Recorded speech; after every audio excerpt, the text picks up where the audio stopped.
21:24.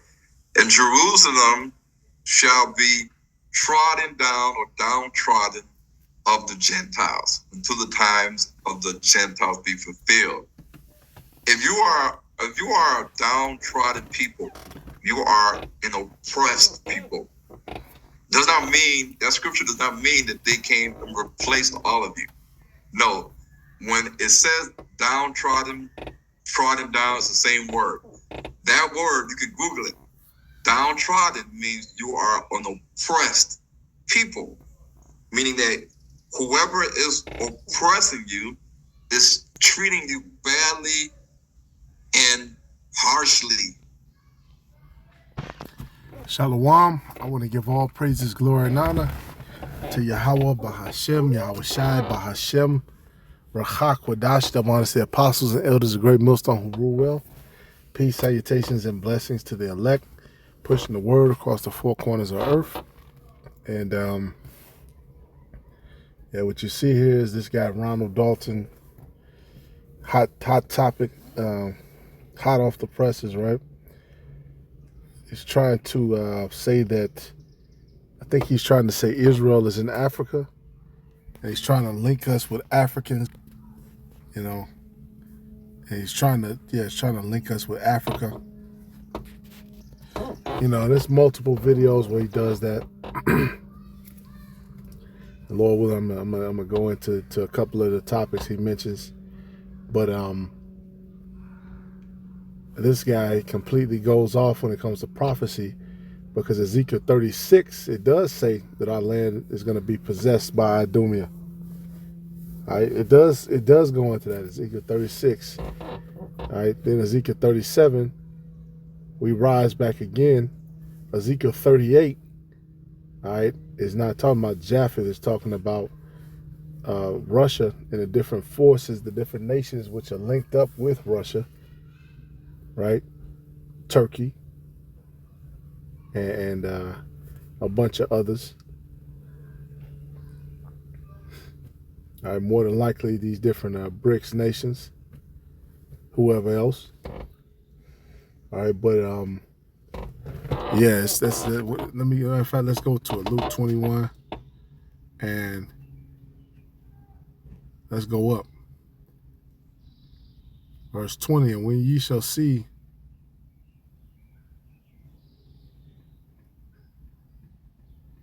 that some of these things happened already, the idea jumps.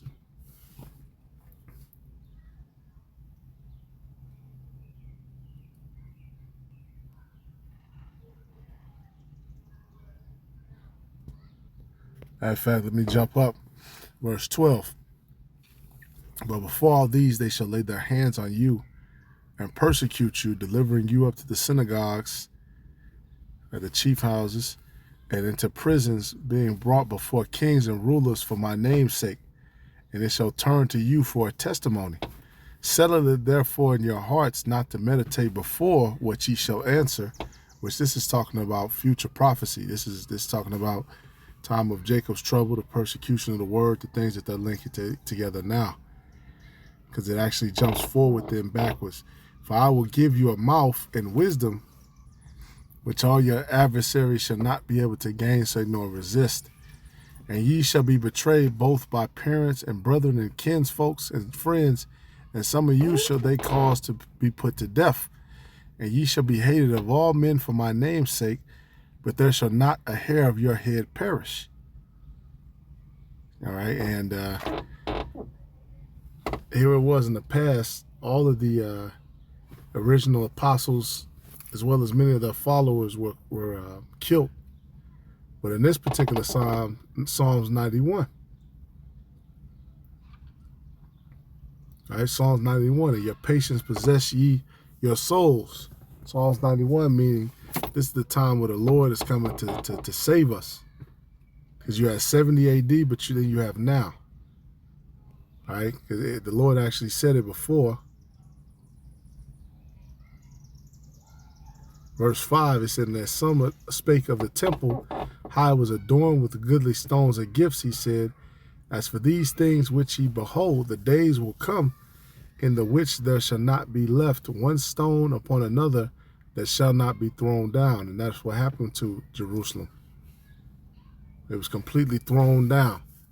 The elder went into that, the Wailing Wall, how that goes back to another god, false god. All right, Fort Antonia. And that's what happened. Jerusalem was completely destroyed.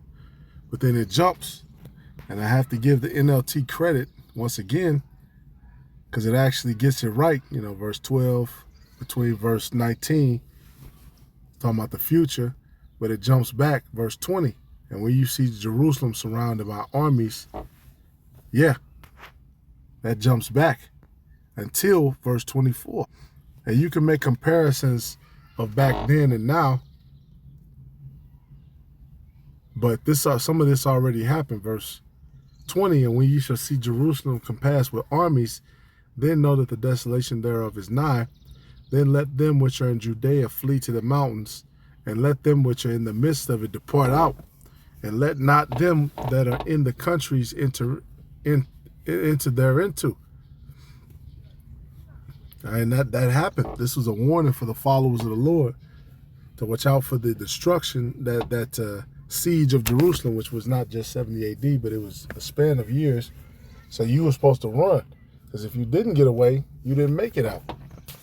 All right, they besieged it in many other cities where we were at, and starved the people out, took them over, destroyed them. All right, places were completely destroyed.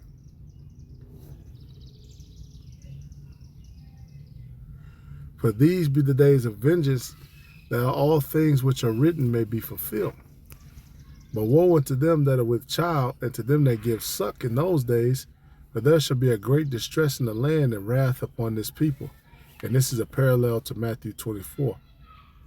And they shall fall by the edge of the sword, and shall be led away captive unto all nations, and Jerusalem shall be trodden down of the Gentiles. So now we start to know when it's talking about. It shall be trodden down of the Gentiles until the times of the Gentiles be fulfilled. Right? Until all the different empires get a chance to rule.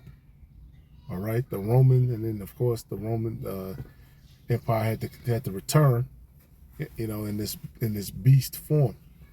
The beast had to be brought back to life. Right, different horns, right? Different nations ruling with it, but still the beast, right? Still in that Roman way. And there shall be signs in the sun and in the moon and in the stars. And that's when Esau falls, the time of the Gentiles is fulfilled. And there shall be signs in the sun and in the moon and the stars, and upon the earth distress of nations, with perplexity the sea and the waves roaring, men's hearts failing them for fear, and for looking after those things which are coming on the earth, for the powers of heaven shall be shaken. And this is talking about the future. Jumps back to the future.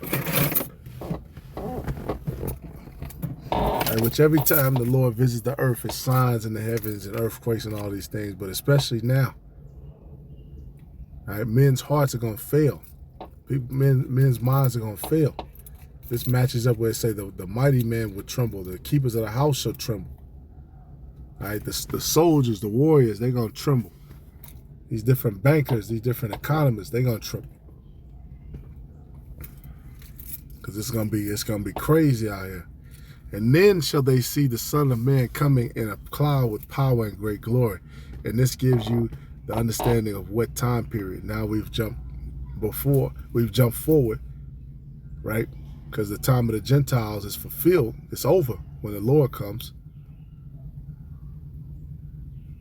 All right? So these things happened before. And then now we're here. The Son of Man coming in a cloud with power and great glory. And that cloud represents a chariot, which Ronald Dalton would say that it's a literal chariot. It's like you on the noise. The cloud represents a chariot. And when these things begin to come to pass, then look up and lift up your head, for your redemption draweth nigh. But Peter said what? There must first come a falling away. So Jake had to deal with the siege of Jerusalem, had to be pushed into Africa, right? Revelation, what's that? 20? Which he talking about trodden down, we're a trodden down people. So Revelation 20. Oh, it's a lock if I didn't say it. All praises, glory, and honor to Yahweh Bahashem, Yahweh Shai Bahashem, Rahak Kodash, the one that's the apostles and elders and bishops of Great Millstone, who rule well. Peace, salutations, and blessings to the elect, pushing the word across the four corners of the earth. Peace, salutations, and blessings, and may prophecy, be continue to be pushed correctly and directly. Where's it at? It's Revelation 12. I knew that.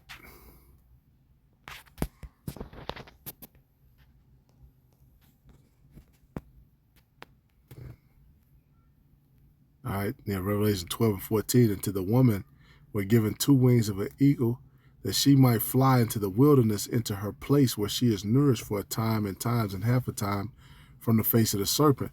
So we had to run into Africa, different parts of Africa. We were in Africa, but now we're not.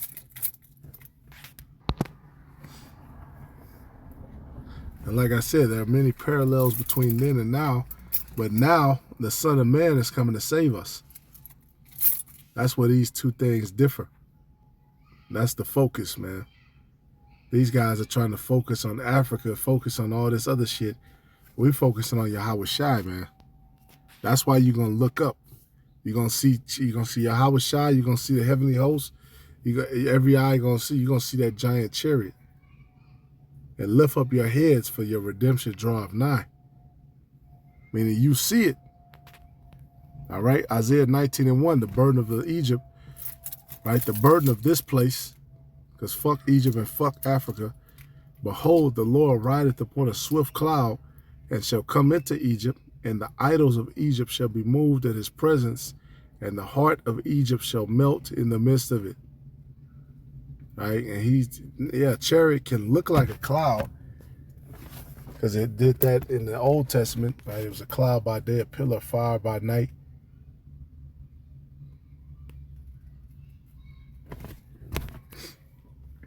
But this is talking about a chariot. This is talking about a chariot.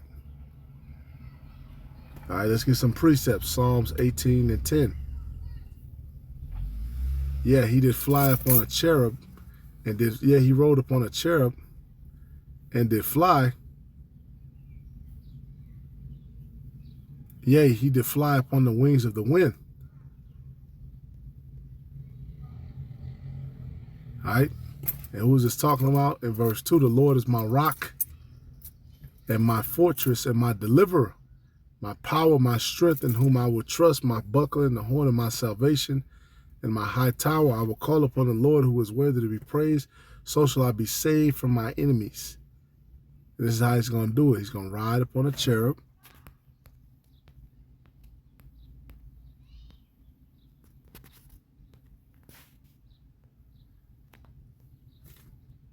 As the chariot of Yahweh. Yep. An angelic being.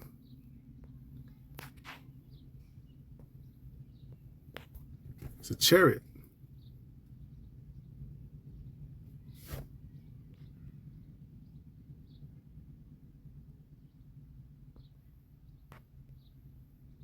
All right, another one.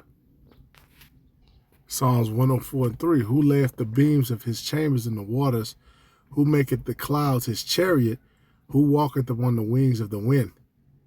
Who maketh his angels spirits, his ministers a flaming fire? Who maketh the clouds his chariot? All right, so yeah, the Lord can actually ride the clouds, but he's talking about a chariot.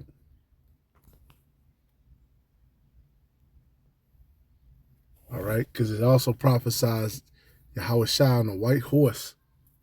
It's talking about a chariot.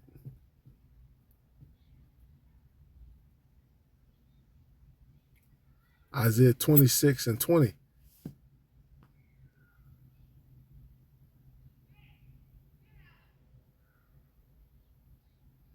come, my people, into thy chambers, and shut thy doors about thee, hide thyself as it were a little moment, until the indignation be past.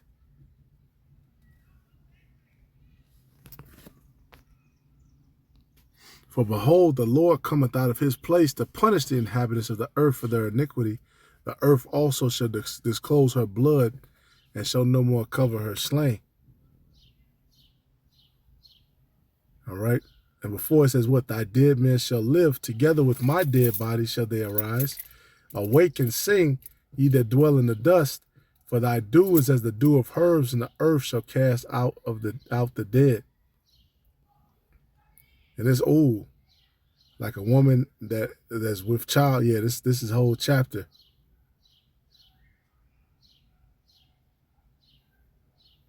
Right, the Lord is gonna bring us up, man.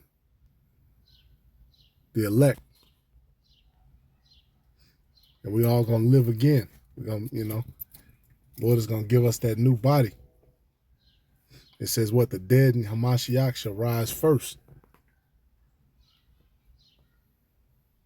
All right, yeah. When you read through, I was reading in Maccabees, because it's actually second Maccabees, because the angels can appear in different forms.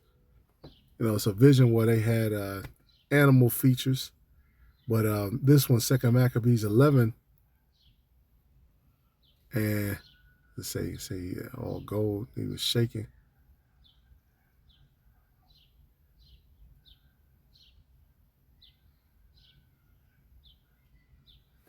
All right, verse 6. Now, when they that were with Maccabeus heard that he besieged the whole, they and all the people with lamentation and tears implored the Lord that he would send a good angel to deliver Israel. Then Maccabeus himself, first of all, took weapons, exhorting the other that they would jeopard themselves together with him to help their brethren. So they went forth together with a willing mind. And as they were at Jerusalem, there appeared before them on horseback one in white clothing, shaking his armor of gold. So it's an actual angel, actually on horseback.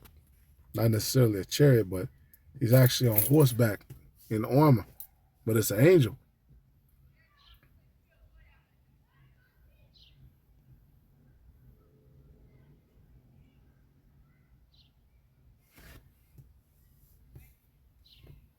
And beat the dog shit out of them.